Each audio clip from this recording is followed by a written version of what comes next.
I know every time I hear Dr. Lee speak, my mind goes 100 miles an hour for the next hour, thinking about all she said.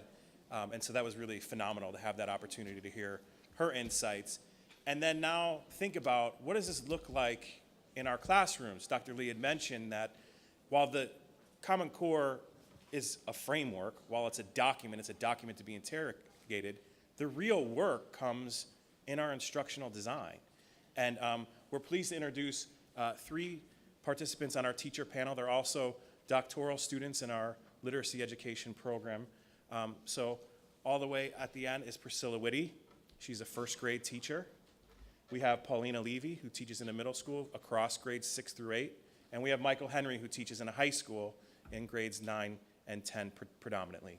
So they're each going to talk a little bit about how they're addressing the Common Core standards in their classroom context, in their school context, and then we'll have some time at the end that you may ask individual questions of each of them as a panelist. So we're going to start with Priscilla, and she's going to tell you about how she's working around text complexity, I believe, in her classroom in first grade. So I teach in Glen Ellen District 41, and our quest to address the Common Core standards began about 3 years ago. I'm on the literacy committee.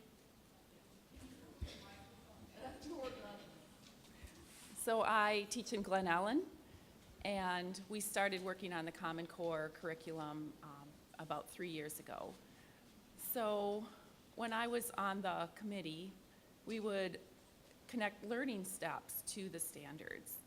So a few things really struck me as things that we would really have to work on. And one was the issue of analysis. So many of the standards expect students to analyze characters throughout the development of the text, analyze structure of text, analyze vocabulary, things like that. Another area that I thought would be difficult was the citing evidence from the text, proving your thinking.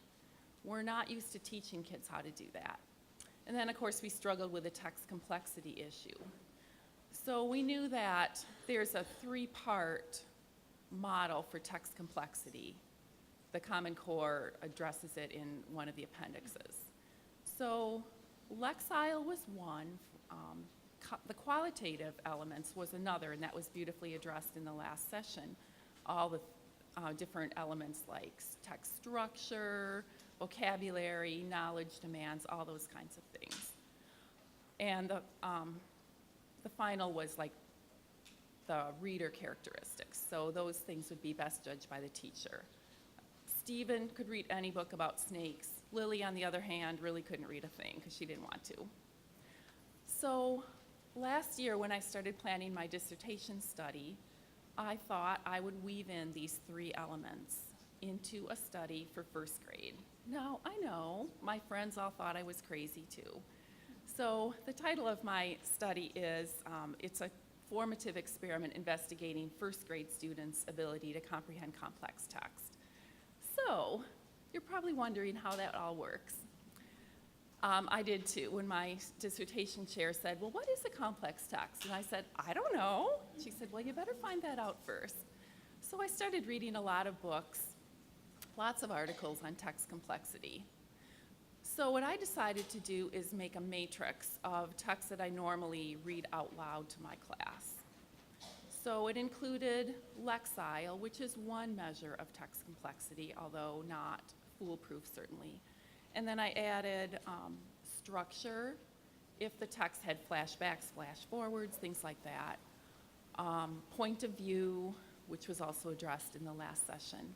If it has a narrator, if it has different points of view throughout the story. Knowledge demands, like if it's a cultural, if they would need cultural information, like books about, like Sam's Lucky Money. If you knew about the Chinese New Year, you would be able to read that more effectively than if you had no clue about that. So I also put language in my matrix. And I rated texts that I normally read out loud.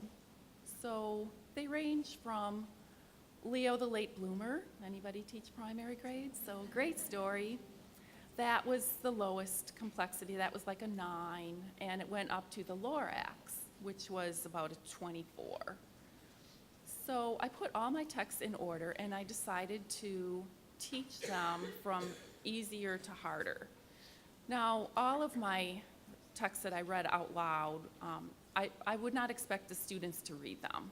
So it took out the piece of first graders really can't decode very well, they can't really read themselves. But the Common Core actually says that in the primary grades, a lot of it should be modeling.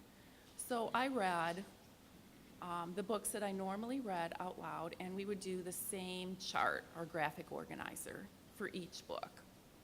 So I started out listing the key events. So after that, it was how the characters acted or reacted, how did they feel during that event. And then the next box was, how do you know? So citing evidence from the text. So it could be as simple as, he looks sad in the picture. So first graders really can start to think about providing evidence from the text. Then the last box in the column horizontally was the author's message. So why, in that event, what was the author teaching you? So after going through several key events, and usually it was like beginning, middle, and ending, usually there were about 3 key events, we would synthesize the author's messages into the central message, which is why the author's writing the book. So I started my study reading Leo the Late Bloomer. So the little tiger can't do anything. Dad's really worried. Mom just says, don't worry, let's wait. Eventually Leo blooms and he can do everything. So simple plot. I brought the kids back one by one to my table, explained the chart, explained all the different categories on it, said, like what happened first, what was important? And they could usually tell me. And how did the character feel? And they could kind of do that. Evidence, like how do you know that? Like, I don't know. What was the author teaching you? Like, I don't know. Well, why did the author write the whole book? Not a single student had a clue. Some of their answers were, he's teaching us to be nice, which is your standard answer that when kids think that you're teaching them to be nice, they really didn't have a clue. So I scored all my rubrics, and my friend across the hall said, how's your study going? I said, great, there's lots of room for improvement. So you want those baseline scores to be low sometimes so you can show improvement. So I started the very next day explaining my thinking. So I went through and explained the key events, I explained how the characters reacted, I explained how I knew that by some little detail, and the light bulb started to go on. They loved these lessons. Every week I would have a new book, and I carefully selected them too, because you can't just choose any book from the shelf and expect that it would have a central message. So the first 6 lessons, or the first 6 weeks from each trimester, I did a think aloud. So I would explain their thinking. The reason I did that is brain research says that we need to model a lot more than we normally do. If you just do it once or twice, they're not going to get it. The pathways need to have at least 6 repetitions of them doing it correctly for them to really begin to start doing it. So by the end of the 6 lessons, they were all like, oh, I know. So I would let them talk before I would share my ideas. So after the first 6 in the first trimester, I let them give me their ideas. And it was beginning to click. I could tell that I'd be a lot happier when I did the next set of rubrics. So at the end of trimester 2, I did the same thing. I pulled them back one by one. I let them start writing if they wanted to, because by this time, some of the students could write their own responses. They did better. They were still having the most trouble with citing evidence from the text. They really didn't make much improvement in that area. So I decided to start really focusing more on that in guided reading groups. I would focus on, like, how do you know that? And they would start to be able to tell me how they knew and provide some little bit of evidence.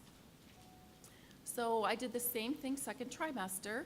I did a think aloud with the first 6 texts, and I would use slightly more difficult texts along the way. And we did the same thing in the third trimester.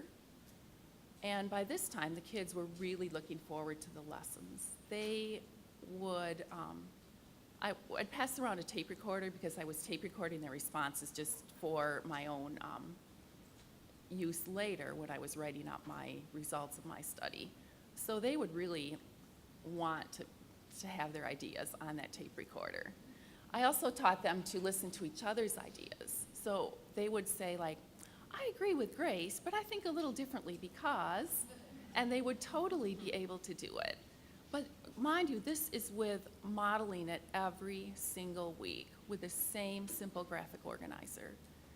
And by the end of the third trimester, they, first of all, I told them that this would be the last opportunity. And they said, can you make bigger paper for us? Because we have more ideas. So I copied it on the big paper and let them begin their writing. I would still pull them back and clarify their ideas and write for the ones who still had trouble expressing their ideas in writing. But I just did my data analysis last week and found really good results. The kids made so much progress in every area, and it actually started to funnel into their writing. The stories that first graders wrote in the past were not that good. They would ramble, you know, primary teachers.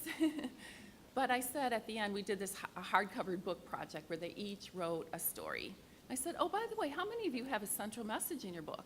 And almost every little hand went up. So they were, also I found that they were able to explain their thinking in math better. So you know, first graders have a really hard time explaining anything in math. But it was beginning to transfer to math as well. So my scores, how many of you take MAP tests?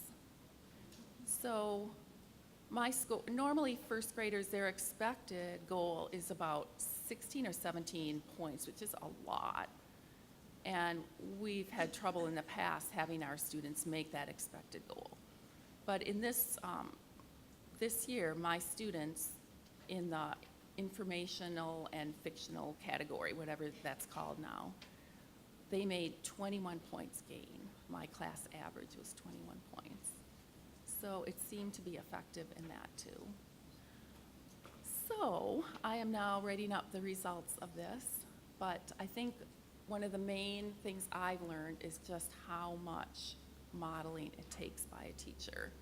You can't just do it a couple times. And you have to really focus on what's important. So it took me a long time to figure out what I really want my kids to be able to do, so they will be successful when they get up to middle school and high school. So hopefully I will set the stage for more success when they get to be older.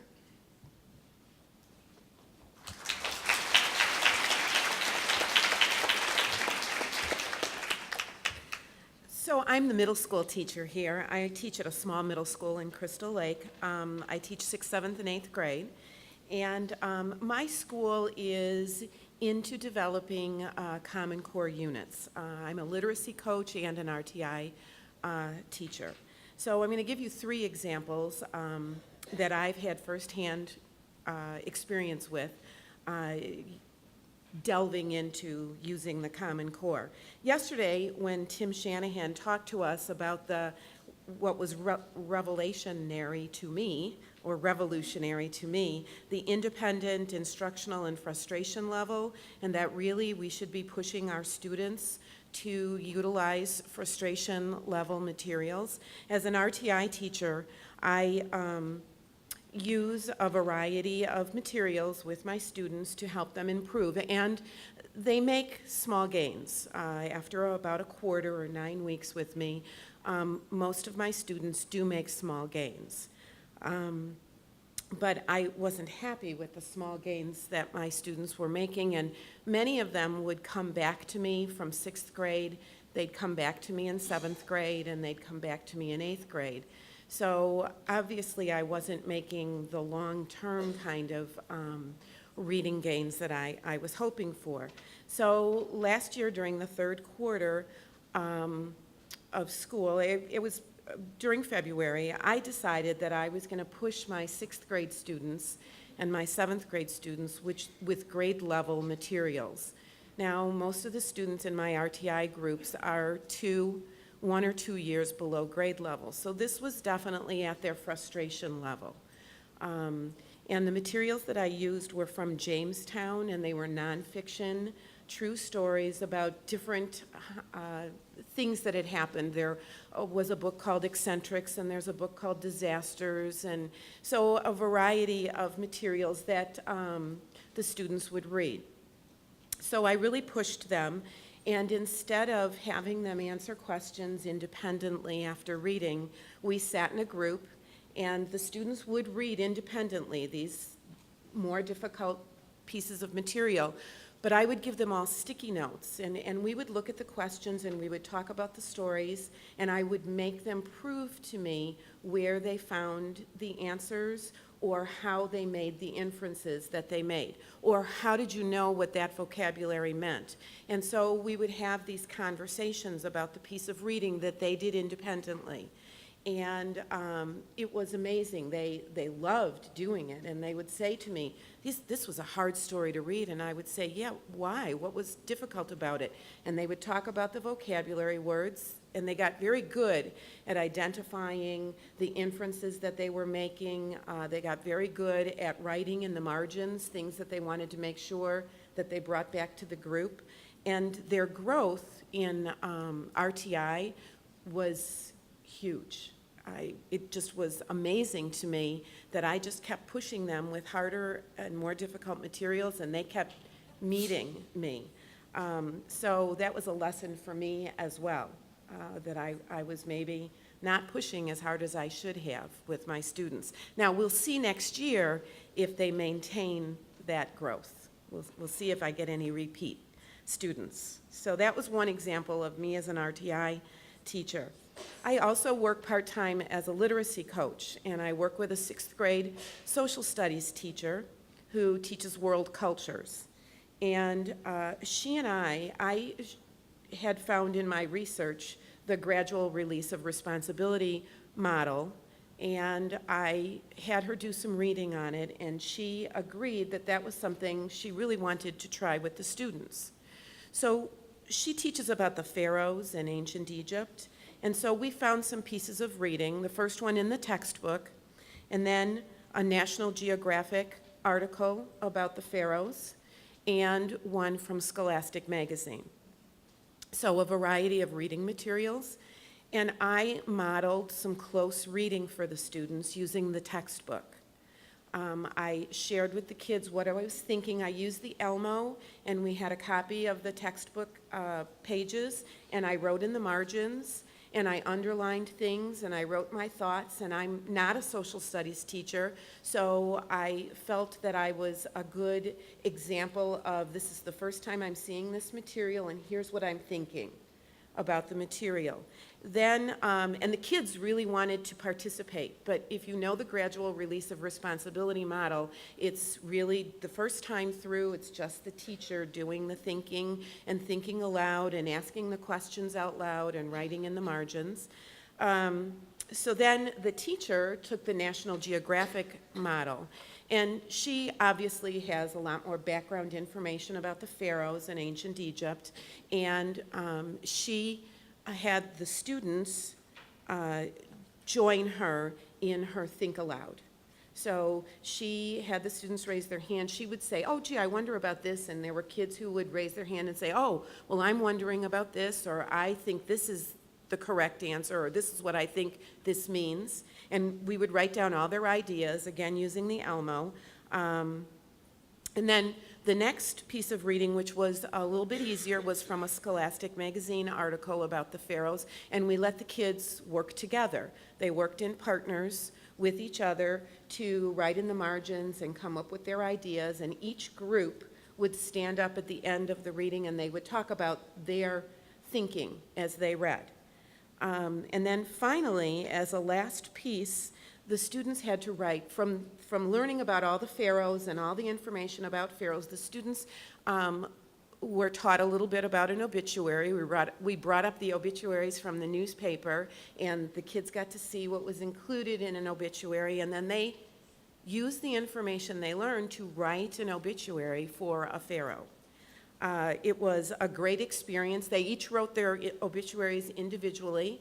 They used evidence from the text to help them to create their obituary. So we did that close reading, and we extended it into the writing. And whenever I come into the classroom, the students want to know, what are we going to do today? Because they're anxious to figure out what's going to be next. So I took that as a successful experience with the writing. And this teacher is kind of pretty far along with writing Common Core units for her class. And that's something that we do as our SMART goals in our school, and the teachers in the content areas do write Common Core units for their SMART goals, and then present them to each other in the content areas. And then my final example of how we've integrated the Common Core is a writing unit that I do with my students. I also teach a writing class to 7th graders. And it was a nutrition unit. Because the kids would come to me after lunch, they would come complaining about the food that was being offered in the cafeteria. There's a big change in the last couple of years about the kinds of food that could be offered. And the director of the cafeteria was very good. She would explain to the students about, what it means to have a lunch that provides all of the nutritious values that the government says they have to have. But they would always come to my class angry about, oh my God, the lunch choices are terrible. And so I decided to create a writing unit about nutrition for adolescents. And so I found many government-sponsored and other websites about nutrition. And we started out by reading a Scholastic magazine article about nutrition at school. So that was kind of our base, informational unit. And then I found some videos about nutrition. And they did a research project on what is good nutrition for adolescents. And they had to write to me about whether they felt the cafeteria was accurate in the food choices they were offering, or if there were some better choices that the cafeteria could offer. I did a lot of, I created a note-taking sheet for them so they could put down their evidence, and then there was a section in the note-taking where they had to do their analysis of that research. They had to come up with their own ideas and thoughts based on the research that they found, and they had to have the evidence in order to do the analysis.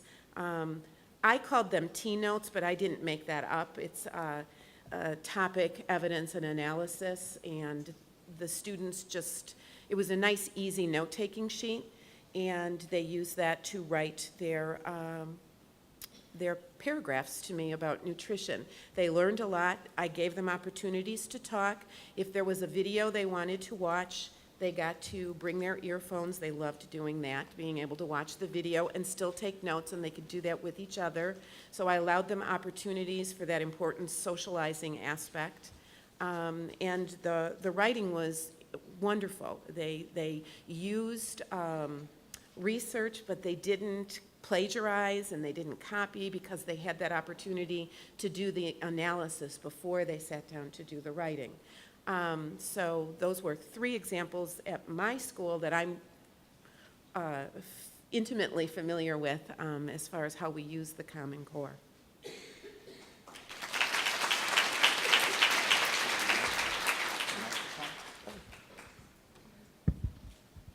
All right, good afternoon, everyone. My name is Mike Henry. I'm a reading teacher, and even though we don't have a reading department, I'm trying to form our own reading department from the ground up, sort of a grassroots movement, I guess. At a high school in Burbank, Illinois, which is just southwest of the city of Chicago, about 55 minutes from here, I think is what it took me to get here today. How many high school people are there? Okay, I'm going to have to keep my eyes on you, because whenever I talk with elementary school teachers about the Common Core and where they are, they always seem so much further along than we are. And I'm not quite sure why that is. So I guess it's good. My talks can be a little different than what you heard. They're so well prepared and well versed, and we're about as scattered as maybe my talk is going to be, but I'm going to try to organize it for you a little bit. When high school teachers, speaking from a literacy coaching perspective, look at the Common Core state standards, their first reaction, I feel, is to be very overwhelmed. At first, when we started talking about these standards, which was not as long ago as the two who just spoke, right away, as teachers and as administrators, we started to try to figure out what we had to do to help the students meet these standards. And I think luckily for us, we've actually taken a step back, and we have decided to not focus on what the administrators and teachers are doing, but to focus on what the students are producing and what they're giving us, and whether or not those pieces of evidence are meeting the standards, which standards are they meeting, where are they falling short, and go from there. So we're actually dealing with the standards in very, very small chunks. Our administrators are looking at the content of our curriculum. So they're looking at the standards and saying, okay, are we teaching the things that the standards are asking us to teach in math, in science, in social studies, in English language arts? They have huge spreadsheets, and we'll just allow them to do that because by page 9, I'm kind of done. But they're doing a fabulous job of really auditing and saying what is in our curricula now, and what do we need to be teaching that maybe we're not even teaching at all that is showing up in the new standards. So they're doing a fabulous job with that, so I'm going to leave that alone. On the teacher level, we're really looking at not necessarily content, but our pedagogy. What are teachers doing? But even more than that, what kind of behaviors are we seeing from students?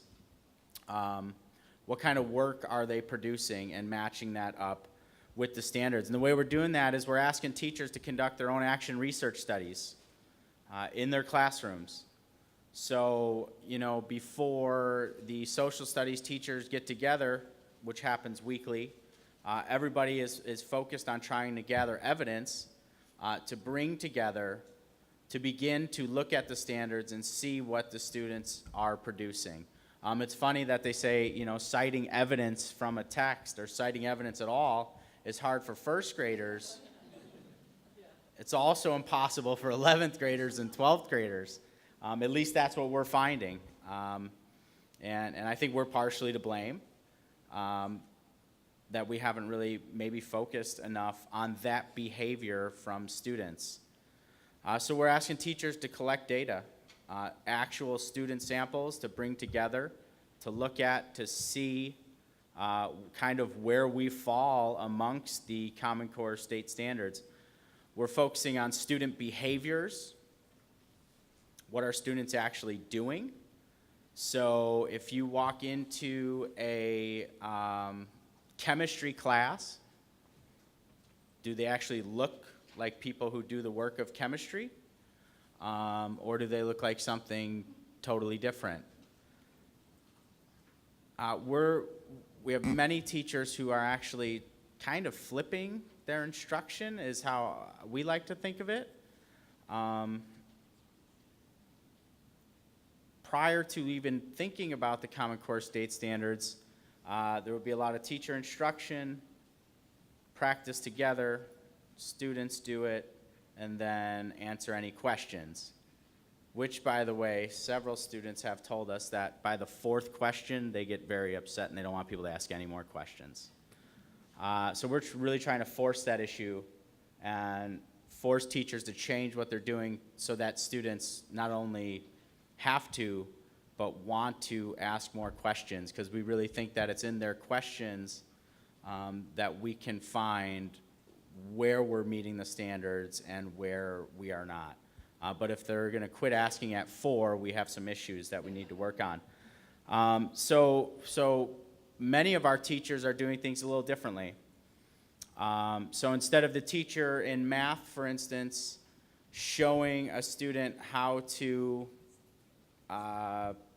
calculate, and you can tell I'm not a math person here, the radius of a circle, for instance, what they are doing is giving them these problems that are coming from the curriculum and having the students work on that prior to being instructed in how to do it, prior to any modeling, and really forcing them to cite evidence from what they have to show how they came to an answer, and to develop questions if they cannot come to an answer.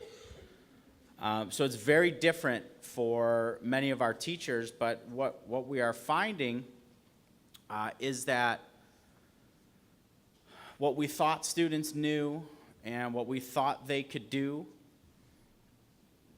they have a lot of trouble with, and it's going to take much longer to teach these units and this content that we have been teaching for so long. So part of the issue that we have run into in terms of implementing the Common Core is this issue of time. And what do we have in the curriculum? What do we need to take out? Because we're finding that there is not enough time for students to fully grasp these concepts. So we don't know if we're going to be able to address all of the Common Core state standards or when that will be, because we're really trying to take a look at where our students are and focus in on the ones that we need to focus in on now. For instance, text complexity is something that always comes up in conversations about the Common Core.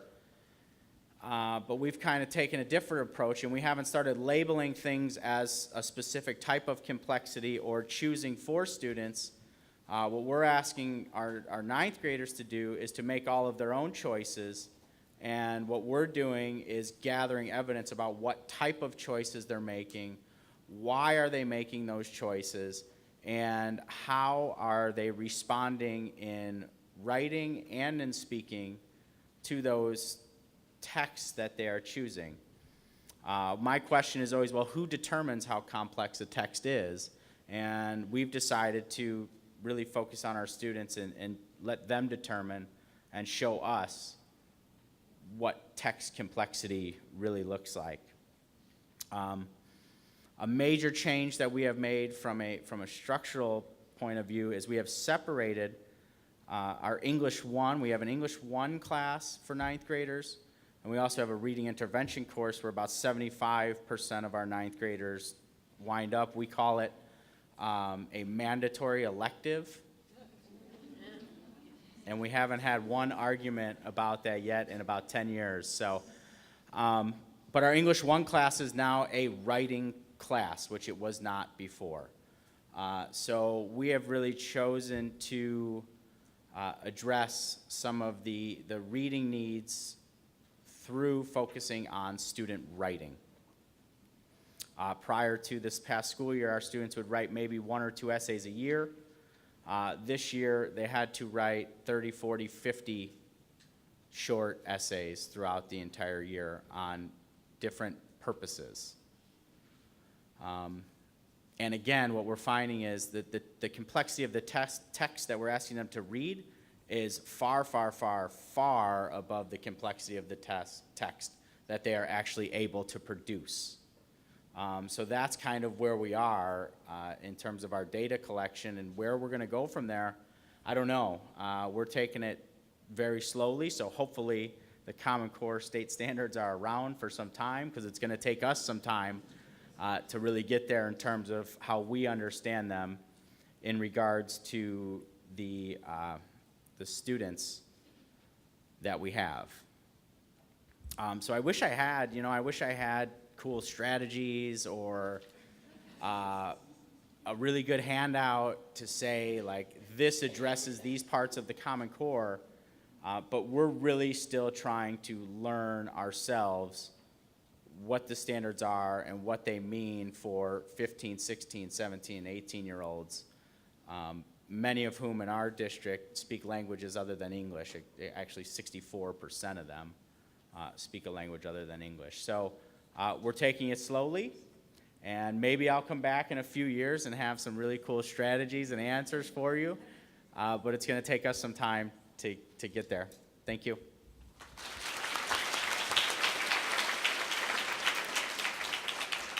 So questions? I was wondering if any of your buildings that you work together with, like the high school, you will take your ideas to the middle school or middle school to high school or from first grade to the middle school. If there's any thoughts on those. We actually just had our first conversation at the end of the school year between freshman and sophomore. We Like what the middle school's doing to enter and we articulate with them as well, but not nearly as much as we should. just within your own building. Yeah.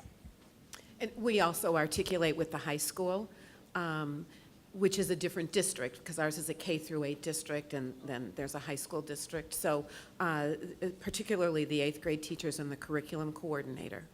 And I was wondering about the first grade then, are you gonna talking with? Yes, we actually, it's a K through 8 district, so when we started doing the modules to meet the Common Core, we started with 8th and then worked down. So we, put them side by side and would try to line things up.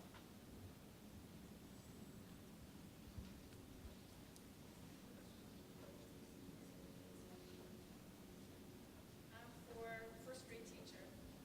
As we're listening to you do this, we've been talking about, we have a reading program we adopted just 2 years ago with Abbott's Great Readers.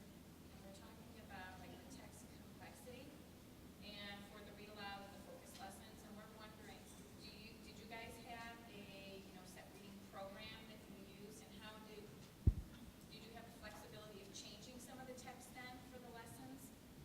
Yes, we have a eclectic approach, so we don't have a reading series. We have a lot of resources, probably what a lot of you have. We have Making Meaning and interactive read-alouds and all those kinds of things.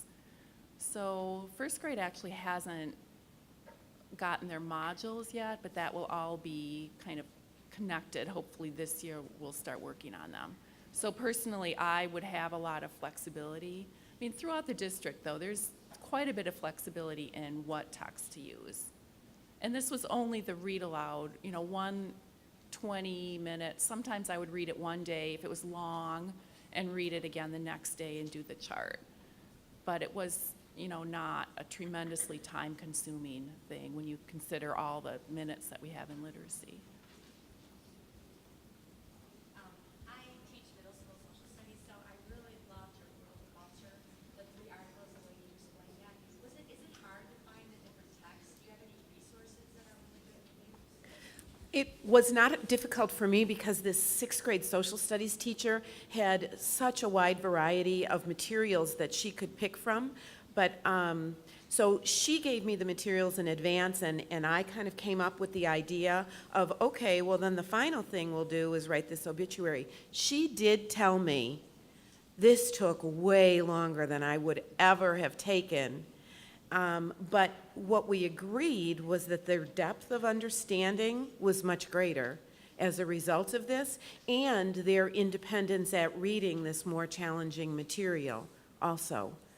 To follow up on that, I don't know if there's anywhere we can reach you, but if there's any ideas she could pass along, because I know we really want to do this in our building, but that's what we've talked about, the time and finding materials, and there isn't really a lot of resources out there. So if there's any way, Yeah, I can give you my email address when we're finished. that'd be great. Thank you. We would recommend the National Council of Social Studies, FYI, if you're not familiar with their sources. So they have a lot of great information books, they have award-winning books. So that's the first place that Dr. Vander get out is go to the National Council of Social Studies because they have, I'm on there, but articles, I don't want to. so the fund is, I think they have references for links. They should. The other place you might look is the Stanford History Education Group. They have some tremendous resources that they've selected.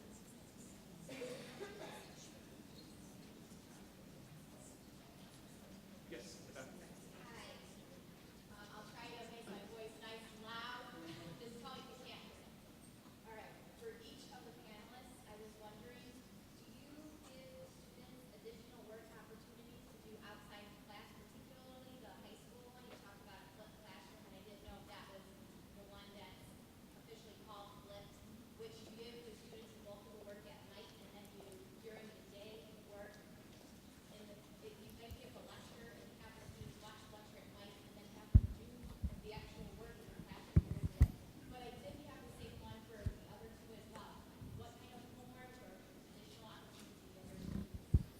Yeah, I wasn't talking specifically about a flipped classroom, just flipping the way they go about their instruction. We've had some people experiment with flipped classrooms, but nothing that has really taken off. In fact, we're actually taking the opposite approach in saying that we're almost assuming that nothing's happening at home, and that we can only count on what we can do in the classroom, which is why, you know, for instance, it'd be common practice in the past to give students something to take home and read. Well, if we can't go home with them, we don't know that they're reading that, so we have to find time for that in the classroom. So our approach is, if it's worthy enough to do, it's worthy enough to take time to do it and not assume that it's happening at home, because, you know, like I said earlier, 64% of our kids speak another language. Many of their parents don't speak English. So unfortunately for them, they can't, you know, there's not a lot of support that they can get at home. So our focus is not to do it at home, but to do it in school. In the middle school, I teach in a pretty middle-class white community, and those kids are pulled in 75 different directions after school with all the different things that they're involved in.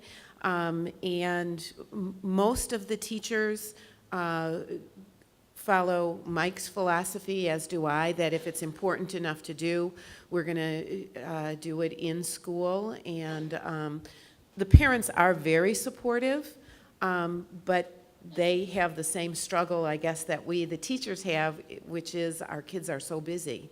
I know that's probably not a good excuse, but we do most of the instruction, obviously, and what we find important in school. Well, my school is very diverse, too. I think ours is about 40% the students speak other languages at home. So during parent curriculum night, I told them about my dissertation study and encouraged them to read to their kids. Our official homework is just reading for 15 minutes, so either the students can read themselves or their parents can read to them.